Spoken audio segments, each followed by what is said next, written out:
Friends, welcome to our channel. Friends, आज आपण पाहणार आहोत भारतातील प्रमुख नद्या, उपनद्या आणि त्यांची लांबी आणि त्या कोठे मिळतात. तर ही सर्व माहिती ऑल कॉम्पिटिटिव्ह एक्झामकरिता खूप महत्त्वाची आहे. सो फ्रेंड्स, हा व्हिडिओ पूर्ण बघा, लाईक, कमेंट आणि शेअर करा, सबस्क्राईब करायला अजिबात विसरू नका. तर आपण पाहूया भारतातील प्रमुख नद्या आणि त्यांची लांबी, उपनद्या आणि त्या कोठे मिळतात. तर गंगा नदीचा उगम होतो गंगोत्रीमध्ये आणि गंगा नदीची लांबी आहे 2510. उपनद्या आहेत यमुना, गोमती, शोन आणि गंगा नदी ही बंगालच्या उपसागरास मिळते. यमुना नदीचा उगम आहे यमुनोत्री आणि यमुना नदीचा लांबी आहे 1435. उपनद्या आहेत यमुना नदीची उपनद्या चंबळ, शिंद, केन, बेटवा आणि यमुना नदी ही गंगा नदीस अलाहाबाद जवळ मिळते. गोमती नदीचा उगम पिलीभीत जवळ आणि लांबी आहे 800. उपनदी आहे साई आणि गोमती नदी ही गंगा नदीस मिळते. घाघरा नदीचा उगम आहे गंगोत्रीच्या पूर्वेस.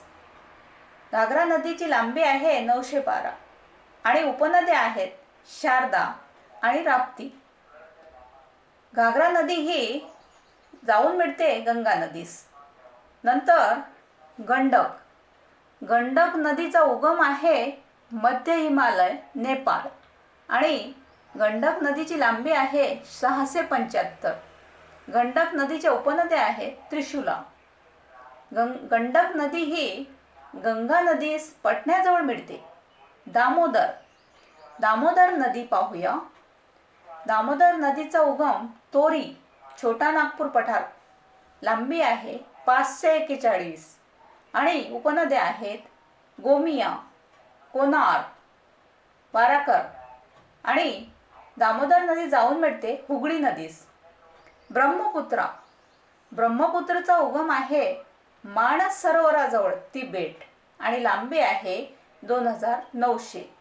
उपनदी आहे मानस, चंपावती, दिबांग आणि ब्रह्मपुत्रा नदी ही गंगा नदीस बांगलादेशामध्ये मिळते. सिंधू नदी मानस सरोवराजवळ उगम पावते तिबेटमध्ये आणि लांबी आहे 2900. सिंधू नदीच्या उपनद्या आहेत झेलम, चिनाब, रावी, सतलज, बियास आणि सिंधू नदी ही अरबी समुद्रास मिळते. झेलम नदीची उगम आहे पैरीनाग आणि लांबी आहे 725. झेलम नदीच्या उपनद्या आहेत पूंछ आणि किशनगंगा. झेलम नदी जाऊन मिळते सिंधू नदीस. रावी नदी पाहूया. रावी नदीचा उगम आहे कुलू टेकड्यामध्ये, हिमाचल प्रदेशमध्ये आणि लांबी आहे 725. रावी नदीची उपनदी आहे दिग आणि जाऊन मिळते सिंधू नदीस. सतलज नदीचा उगम राकस सरोवर आणि लांबी आहे 1360.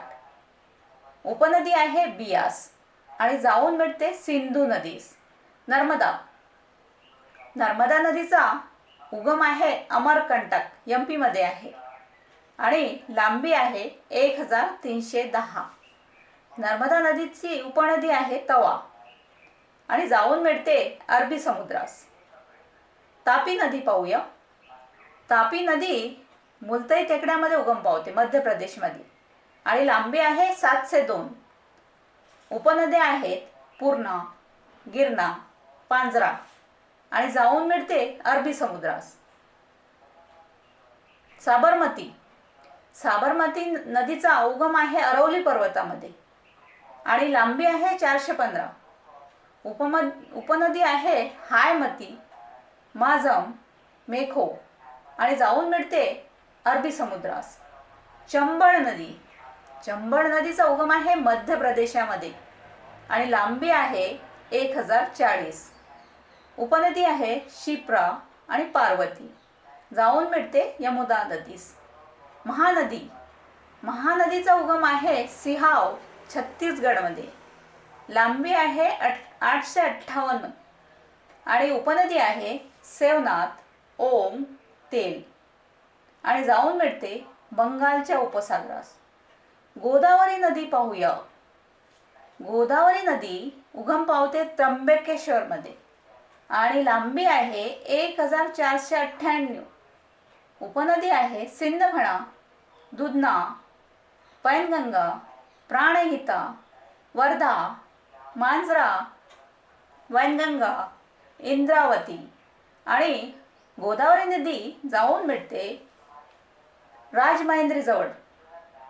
कृष्णा नदीचा उगम आहे महाबळेश्वरमध्ये आणि लांबी आहे 1280. उपनद्या आहेत कोयना, वारणा, भीमा, वेन्ना, पंचगंगा, तुंगभद्रा.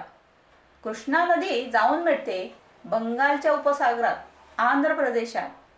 भीमा नदीचा उगम आहे भीमाशंकरमध्ये.